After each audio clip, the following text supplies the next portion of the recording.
Hello friends, welcome back to पढ़ाई की पोथी। आई होप कि आप सभी स्वस्थ होंगे, मस्त होंगे, बेहतर होंगे और निरंतर अपनी तैयारी के माध्यम से सफलता का मार्ग प्रशस्त कर रहे होंगे। तो चलिए स्टार्ट करते हैं साइंस के अपने मोस्ट इंपॉर्टेंट क्वेश्चन जो आपके सभी कॉम्पिटिटिव एग्जाम के लिए बहुत ही ज़्यादा बेनिफिशियल होने वाले हैं। तो इससे पहले अगर आप चैनल पर नए हैं तो फटाफट से इसे सब्सक्राइब करें, बेल आइकन को प्रेस करें ताकि आगे आने वाली वीडियो के सभी नोटिफिकेशन आप तक पहुंच सकें। आज का हमारा पहला प्रश्न है कि ध्वनि तरंगों का सबसे तीव्र प्रगमन किस में होता है, यानी कि जो ध्वनि तरंगें हैं वे सबसे ज़्यादा किस चीज़ में तीव्र गति से जो है चल पाएंगी। तो ऑप्शन है आपके सामने, ठोस में, बी है द्रव में, सी है गैस में और डी है निर्वात में। तो जो ध्वनि तरंग है इनकी जो चाल होती है वह सबसे अधिक होती है ठोस में। Option number A is the right answer. अगले प्रश्न की तरफ बढ़ेंगे और नेक्स्ट है कि ध्वनि तरंगें नहीं चल सकती हैं। ध्वनि तरंगें नहीं चल सकती हैं। ऑप्शन ए है ठोस में, बी है द्रव में, सी है गैस में और डी है निर्वात में। तो यहाँ पर मैं एक प्रश्न क्लियर कर देना चाहूँगी कि जो ध्वनि तरंगों की चाल होती है वह सबसे अधिक आपकी ठोस में होती है, देन इसके बाद आपकी गैस में होती है और फिर इसके बाद में आपकी द्रव में होती है और सबसे कम आपकी निर्वात में होती है। तो यहाँ पर राइट आंसर हो जाएगा कि किस में नहीं चल सकती हैं। तो option number D is the right answer. निर्वात में जो ध्वनि तरंगें हैं वह गति नहीं कर सकती हैं। अगला प्रश्न है कि डेसिबल इकाई का प्रयोग किया जाता है। डेसिबल इकाई का प्रयोग किया जाता है, किस में किया जाता है? ऑप्शन ए है प्रकाश की तीव्रता नापने में, बी है ध्वनि की तीव्रता नापने में, सी है भूकंप का क्रांतिमान मापने में और डी है आपके सामने उपरोक्त में से कोई नहीं। तो जो ध्वनि की तीव्रता मापने के लिए हम प्रयोग करते हैं वह किसका करते हैं? डेसिबल का। अब हम एक चीज़ ये भी याद रखेंगे कि ध्वनि की तीव्रता मापने के लिए जब हम डेसिबल का प्रयोग करते हैं, ऑप्शन नंबर बी आपका सही हो जाता है। और जो ध्वनि की चाल होती है वह औसतन कितनी होती है? तो ध्वनि की औसतन चाल होती है 332 मीटर प्रति सेकंड। इस चीज़ को याद रखेंगे। ध्वनि की औसतन चाल कितनी होती है? 332 मीटर प्रति सेकंड।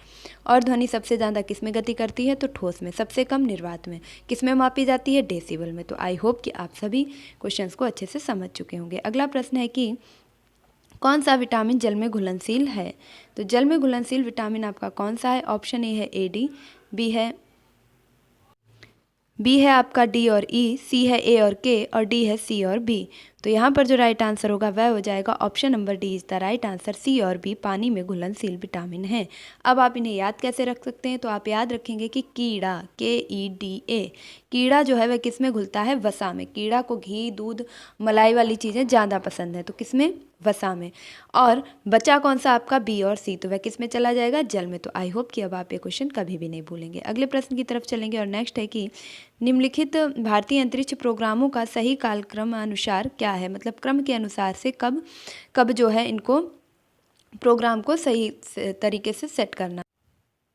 तो कालक्रम के अनुसार अगर इन प्रोग्रामों की बात की जाए तो सबसे पहले आपका आता है ऑप्शन नंबर डी यानी कि साइट आता है, और उसके बाद आता है आपका ऑप्शन सी यानी कि स्टेप आता है, और उसके बाद आता है एप्पल, और देन इसके बाद लास्ट में आता है IGMD। तो option number B is the right answer. अंतरिक्ष प्रोग्राम का जो सही कालक्रम है वह इस प्रकार हो जाएगा DCAB। अगले प्रश्न की तरफ चलेंगे। प्रश्न है एप्पल उपग्रह को प्रक्षेपित किया गया था। ऑप्शन ए है फ्रेंच गुआना कोरू से, बेकानूर रशिया से, या श्रीहरिकोटा भारत से, या केप कैर्निवल अमेरिका से। तो जो एप्पल उपग्रह था वह प्रक्षेपित किया गया था। Option number A is the right answer, Kourou French Guana से। अगला प्रश्न है कि प्रथम भारतीय संप्रेषण सैटेलाइट यानी कि एप्पल छोड़ा गया था। जो प्रथम भारतीय संप्रेषण कम्युनिकेशन सैटेलाइट था जिसका नाम एप्पल था वह कब छोड़ा गया था? ऑप्शन ए है 27 फरवरी 1982 को, बी है 28 सितंबर 1981 को, सी है 19 जून 1981 को, या डी है 25 दिसंबर 1981 को। तो यहाँ पर जो राइट आंसर होगा वह हो जाएगा option number C is the right answer. 19 जून 1981 को भारत के संप्रेषण सैटेलाइट यानी कि एप्पल को छोड़ा गया था। नेक्स्ट क्वेश्चन है कि भारत के इनसैट फर्स्ट डी का प्रक्षेपण कब किया गया था? ऑप्शन ए है 10 जून 1990 को, बी है 12 जून 1990 को, सी है 13 जून 1990 को और डी है 15 जून 1990 को। देखिए यहाँ पर जितनी भी डेटें दी गई हैं वे सभी 1990 की ही हैं, लेकिन आपको क्या करना है कि तिथि का भी चयन करना है। तो ऑप्शन बी आपका बिल्कुल करेक्ट हो जाएगा कि भारत के इनसैट फर्स्ट डी का प्रक्षेपण 12 जून 1990 को किया गया था। नेक्स्ट प्रश्न है कि इनसैट 2A कब छोड़ा गया? ऑप्शन ए है 4 फरवरी 1975 को, बी है 18 मई 1974 को, सी है 10 जुलाई 1992 को, या डी है 19 अप्रैल 1975 को। तो जो इनसेट 2A था वह छोड़ा गया था। Option number B is the right answer, 18 मई 1974 को। अगला प्रश्न है कि विद्युत परिपथ में बैटरी का उपयोग किया जाता है धारा उत्पन्न करने के लिए। एक विद्युत परिपथ में जब हम बैटरी लगाते हैं तो क्यों लगाते हैं? धारा को उत्पन्न करने के लिए, इलेक्ट्रॉन को उत्पन्न करने के लिए, विभवांतर को उत्पन्न करने के लिए, या विभवांतर मापन के लिए। तो यहाँ पर जो राइट आंसर होगा वह हो जाएगा option number C is the right answer. विभवांतर को उत्पन्न करने के लिए हम विद्युत परिपथों में बैटरी का उपयोग करते हैं। अगला प्रश्न है प्रकाश की एक पुंज की द्रव में तैरते हुए कणों से टकराव के कारण, जब एक प्रकाश का पुंज किसी द्रव में तैरते हुए कणों से टकराता है तो होने वाले प्रकीर्ण से उत्पन्न चमक की प्रक्रिया को क्या कहते हैं? ऑप्शन ए है आपके सामने रमन प्रभाव, बी है टिंडल प्रभाव, सी है स्नेल प्रभाव और डी है हीगन प्रभाव। तो जब एक पुंज में जो है प्रकाश पुंज में द्रव की किसी भी कण पर प्रकाश पड़ता है तो उससे जो चमक उत्पन्न होती है उस प्रकीर्णन की क्रिया को हम टिंडल प्रभाव के नाम से जानते हैं। Option number B is the right answer. प्रश्न है निम्नलिखित में से कौन तापमान का मात्रक नहीं है? तापमान का मात्रक नहीं है। ऑप्शन ए फ़ारेनहाइट, बी है सेल्सियस, सी है केल्विन, डी है पास्कल। तो यहाँ पर जो राइट आंसर होगा वह हो जाएगा कि तापमान का मात्रक नहीं है। तो फ़ारेनहाइट में ताप को मापते हैं, सेल्सियस में भी मापते हैं, केल्विन में भी मापते हैं, लेकिन पास्कल में हम किसको मापते हैं? तो दाब का जो मात्रक होता है वह पास्कल के नाम से जाना जाता है। तो दाब का मात्रक क्या है? पास्कल। बाकी आपके फ़ारेनहाइट, सेल्सियस और केल्विन क्या है? तापमान के मात्रक। अगला प्रश्न है निम्नलिखित में से कौन या किस में अपरंपरागत ऊर्जा स्रोत का उपयोग होता है? अपरंपरागत मतलब परंपरागत तरीके से नहीं। ऑप्शन ए है मिट्टी के तेल का लैंप। तो इसमें देखिए परंपरा है, क्यों? क्योंकि ये तो काफ़ी समय से जो है जलाया जा रहा है, जिसे हम घर में ही अपने मिट्टी के डिब्बे भी बोलते हैं तैयार कर लेते हैं। तो मिट्टी के तेल से जलाया गया लैंप। बी है मोमबत्ती। तो मोमबत्ती में भी जो है परंपरागत है, क्यों? क्योंकि इसमें रसायन वगैरह हैं जो कि एक हमें खनिज से ही मिलते हैं। और सी आ जाएगा आपका सौर लालटेन और डी है टॉर्च। तो यहाँ पर जो राइट आंसर बनेगा वह हो जाएगा option number C is the right answer. सौर लालटेन जो कि पूरी तरीके से सूर्य पर निर्भर है, तो इसे क्या करेंगे कि अपरंपरागत ऊर्जा का उपयोग किस में होता है? तो ये होगा ऑप्शन नंबर सी लालटेन में। अगले प्रश्न की तरफ चलेंगे और नेक्स्ट है आपका कि निम्नलिखित में से किस गैस के विकल्प को हास्य गैस के नाम से जाना जाता है? तो हास्य गैस हंसाने वाली गैस के नाम से किसे जाना जाता है? ऑप्शन ए N2O को, बी है CO2 को, सी है H2O को और डी है SO2 को। तो सल्फर डाइऑक्साइड नहीं, कार्बन डाइऑक्साइड बिल्कुल भी नहीं, जल नहीं, जल डालने से कोई हंसता है? पता चले गुस्सा आ जाए तो लड़ाई और हो जाती है। तो यहाँ पर राइट आंसर क्या होगा? NO2, यानी इसे कहते क्या है? तो nitrous oxide. Nitrous oxide gas के कारण यह गैस अगर किसी को सुंघा दी जाए तो क्या होता है कि व्यक्ति बहुत ही ज़्यादा हंसने लगता है। तो इसे हंसाने वाली गैस कहते हैं नाइट्रस ऑक्साइड N2O।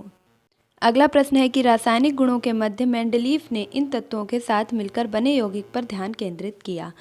जो मेंडलीफ हैं उन्होंने किस यौगिक से मिलकर बने हुए तत्वों पर रासायनिक गुणों के आधार पर अपना ध्यान था वह केंद्रित किया था? ऑप्शन ए है कार्बन व हाइड्रोजन के, ऑप्शन बी है कार्बन व सोडियम के, ऑप्शन सी है कार्बन व हाइड्रोजन व सोडियम के और डी हाइड्रोजन व ऑक्साइड के। तो मेंडलीफ के द्वारा जो है हाइड्रोजन व ऑक्सीजन के रासायनिक गुणों से मिलकर बने यौगिकों पर ध्यान दिया गया था। तो option number D is the right answer. अगला प्रश्न है कि पहले आवर्त में दोनों तत्वों के एक्स में संयोजी इलेक्ट्रॉन होते हैं। पहले आवर्त में दोनों तत्वों के कौन से संयोजी इलेक्ट्रॉन होते हैं? ऑप्शन ए है K कोस के, बी है M कोस के, सी है N कोस के या डी है L कोस के। तो यहाँ पर राइट आंसर होगा option number A is the right answer. पहले आवर्त में दोनों तत्वों के K कोस में संयोजी इलेक्ट्रॉन होते हैं। नेक्स्ट प्रश्न है कि निम्नलिखित में से कौन सा धातु के बारे में गलत है? निम्नलिखित में से कौन सा धातु के बारे में गलत है? ऑप्शन ए है वे तन्य और आघात वर्धनीय होती हैं। तो ये तो सही है।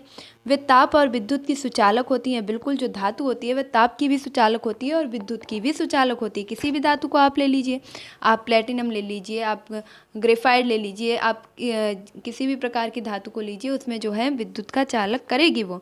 अगला है आपका जैसे चांदी आपका सबसे अच्छा विद्युत का सुचालक होता है, वह भी तो एक धातु है।